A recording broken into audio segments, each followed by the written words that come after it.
everyone, welcome to my channel or back to my channel. Today we're doing St. Patrick Day Easter nails. So we're going to coat our base nail first with a pretty lime green color and just whatever you need to comfortably hold the nail, leave that open until after it dries. We're going to give the nails 30 minutes to an hour to dry completely before we try to mess with them between every different step you're about to see us do.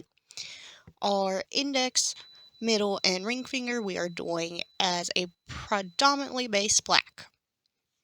And then the pinky nail, we're going to be using this nail polish I just got from Walmart that is called Retrograde, I believe. It is a very sheer, glittery emerald color, but really sheer. So do one thin sheer layer and then go a little heavier on it to get a little thicker, more full coloration on the tip before you set them down. Just be careful to not let it drip off the sides or run. Now that they're dry, we're going to hold the tip, fill in anywhere that needs a little more color in the centers while we go ahead and get the base coated. The reason I wait 30 minutes to an hour minimum before I touch nails again after I paint is I do use a very heavy coat of paint to get as full color in one round as possible. So if you're trying to follow exactly how I go about it, heavy hand your polish and just give it a really long time to fully dry so it's not tacky and doesn't get fingerprints or anything in it when you go to touch it again. And I appreciate you sticking with me so far. For the pinky nails, still do a thick layer, but as even as you can with it to get a good coverage. And the next part is my favorite. We actually get to start doing designs on these. Alright, let's start off with some white to get these bunny heads on the thumbnails. Mostly because the thumbnail is the largest nail, so it's going to be the easiest for us to have enough space to make a bunny head.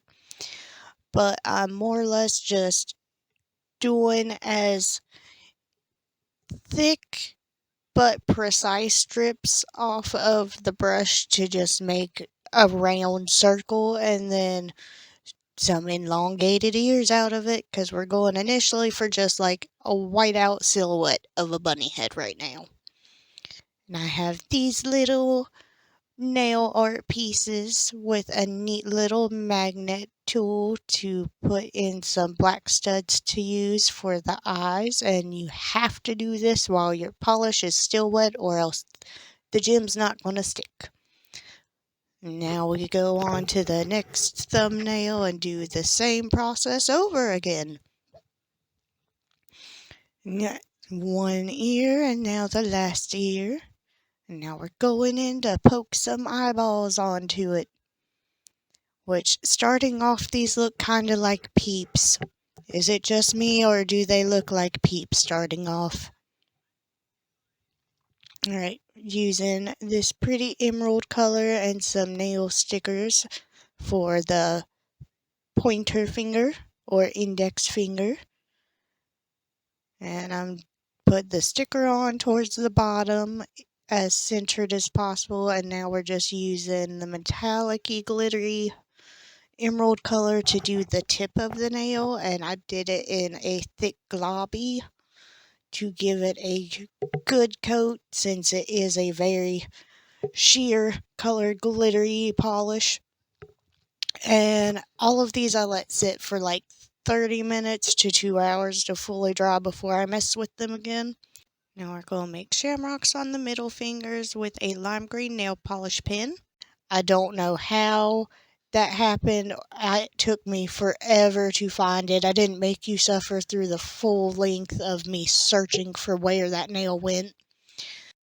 But it did get a little messed up after I found it, so I had to fix it. Now OCD is just kicking in, and I'm trying to make them even more perfect and even all the way around. For our ring finger, I'm just going over the black base with one decent layered coat of the emerald glittery color. Now I'm using 3 silver circle studs to line down the center of each of these nails. And then we're going to use this one sticker on the pinkies. I kind of off-centered them for each side. And you can see there's some excess polish dried on the side of the nail, so I'm just going ahead and going to follow it off to get the nails back to their original shape. And then that's going to be all for this round of the designs, but once these dry, we'll be back and get a few of them actually finished. But this is what we got so far. Alright, now we'll start round two in the nail design work because we have to let things dry as we do the layers. But we're doing a black tip on the pinky nails because I ended up not liking it just green with the stencil sticker on it. So black tip to make it look more cohesive with the rest of the nail set. The shimmery glitters green over the ring nail or ring fingernail just so one, the studs stay down and have a little more coating over top of them to hopefully keep them on better. And who doesn't like a shimmery glittery accent nail? So glittery accent nail. And then taking the pen to just give the shamrock a little better darker green because still could see a little bit of black polish within like small spotted areas just so it's got a more full bold color. We're not going to be doing anything else to the index finger until it needs clear coat, just so everyone already knows. We're not doing nothing with that one anymore. That one's good. And then we're going to be doing a little more detail on the bunnies to finish off this round of designing in the nails. To where just take a silver, give a nice different colored little area for the mouth and nose. And then I'm going to take the tiny metallic purple nail polish you see back there with a straightened out paper clip to add in the nose and the ear accents, because the cuticle pusher tool is not a fine enough pen or point, and where it's wood, it absorbs too much polish and did not work. So use a straightened out paper clip.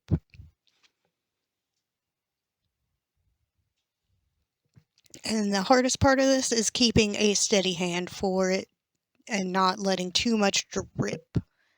Like, you gotta control the polishes drip so much for this to turn out this decently.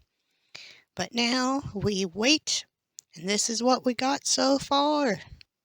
Alright, let's get these designs finished so we can get these clear coated and then actually on our fingers, because I'm not planning on shaping them. They are perfect length and shape as is. So right now, trying to make the shamrock have a little more razzle dazzle, and I'm taking the emerald colored sparkly glitter and coating over top of it. Because for this round, it is just middle fingernail and the thumbnail that need to be finished. Everything else is ready for the clear coat. Alright, shimmeries. I wanted to try using this teal metallic blue color I had and doing an outline on the shamrock. It did not work with the straightened out paper clip like I am currently trying to do. That is what I used, and it made the lines way too wide, and you honestly will see it in this clip and this clip alone, because off camera I ended up painting over it with the bright lime green color, which is why our shamrocks got very disheveled and janked up looking. Like, I should have stopped without the outline. So if you are trying to do this for yourself with the pear nails, please do not repeat my mistake. Don't outline your shamrock, or if you try to outline your shamrock with a darker color like I wanted to, use a thumbtack or something with a stupid fine point. Because I'm telling you right now, like, you see me struggling with this. And then to finish the bunnies, used black nail polish. And again, off camera, I fixed this so many times where I tried doing it with the stupid straightened out safety pin. So now, as you can see, or not safety pin, paper clip, but still, regardless, we're going in with the thumbtack now to fix this. So we got a little more precision. Also, my gel black nail polish, I did not realize till we were at doing this point, is almost out, so it is really thick. Really thick and gloopy and kind of stringy, so there's still a little bit of mishaps in this, but it is as cleanly done as we could possibly get it, and it still will guide you in the right steps to do it yourself as cleanly as possible. When we come back in the next clip in a few moments, because as we can see, I'm still finishing this up, but off camera, I will do the clear coat. So when we come back, you will be getting to see initially how I go about putting them on my fingers and getting them to hold a little better than glue-on nails averagely would. And you'll get to see the full finished product of them, and I hope you stuck with me through this, and let me know and tag me in pictures if you try it yourself. Okay, time to put these nails on finally. 180 grit nail file to get the nails nice and roughed up so the glue adheres and sticks a little stronger and better. Wash your hands first. Clean nails are a lot easier to do this with. And once you finish getting all of your nails filed, be sure you use a makeup brush or just wipe your fingers against your shirt or pants. Anything to get all of that powder off before you try gluing them on. And a few times I accidentally got my cuticles in the side of my finger, which did hurt really bad, so be careful while you're doing this part, because it's usually not a painful process, but it can be if you get yourself in the right place. And ta-da! I'm using maximum hold glue. I know that went by really quick, but put 1 drop of glue and then firm pressure like so for 60 seconds on each nail. And now I'm just kind of speed reel it through this process, but do your 4 fingers on each hand before you do your thumbs. Do your thumbs last and do your predominant hand's thumb the very, very last. And now they are done and finished and on our fingers. Pretty pleased with how they turned out. Shamrock got a little base heavy. The bunny's face on the left thumb is he got some characteristic and a little funky, but the index ones turned out perfect on both hands. Both of the ring fingers turned out really good. Right hand Shamrock turned out better, and the right hand's bunny turned out cuter and better. But this has been how I go about doing my cuter, more creative nails effectively, and I hope you guys enjoyed this video, and see y'all in the next one. Till next time, stay weird, doll faces. Mwah!